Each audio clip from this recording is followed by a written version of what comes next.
বুদ্ধিমত্তা অনেক ধরনের হয়। গার্ডেনার বলে এক ব্যক্তি বুদ্ধিমত্তাকে নিম্নলিখিত 8 ভাগে ভাগ করেছেন। প্রথমদেরকে বলা হয় লিঙ্গুইস্টিক, যারা ভাষাকে খুব সুন্দরভাবে ব্যবহার করতে পারে, যেমন সাহিত্যিক, কবি ইত্যাদি।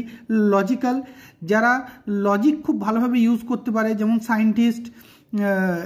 স্পাশিয়াল, যারা ভিজুয়াল ইমেজকে খুব সুন্দরভাবে ব্যবহার করতে মানে ধরুন ফাইন আর্টসের লোক, ঠিক আছে, ইন্টেরিয়ার ডেকোরেটর, ঘর ভালো সাজাতে পারেন, সার্জারি ভালো করতে পারেন। এক কথায় পাইলট নিজে আশেপাশের জায়গা ভালো মনে রাখতে পারে, কারণ ঠিক জায়গায় তাকে ল্যান্ড করাতে হবে। মানে এক কথায় যারা আশেপাশের ইমেজ বা যা চোখে দেখছে সেই বিষয়ে এক্সপার্ট হয় এরা। মিউজিক্যাল, মানে যারা বিভিন্ন ধরনের শব্দ, ধ্বনি, সুর ইত্যাদি ভালো বুঝতে পারে, যেমন সিঙ্গার।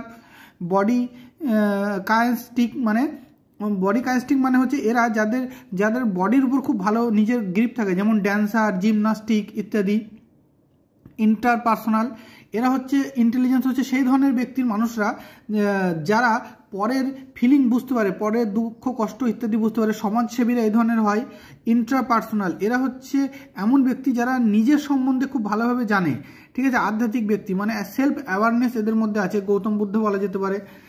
ন্যাচারালিস্টিক, এরা হচ্ছে নেচারের প্রতি খুব আকর্ষণ বোধ করে বা নেচারের পরিস্থিতি সম্বন্ধে বেশি ভাবনা চিন্তা করে, হ্যাঁ, বা সেই বিষয়ে এদের মাথা চলে। যেমন যে কোনো ন্যাচারালিস্ট বা জুলজিস্ট, বটানিস্ট, এদের আন্ডারে পড়ে।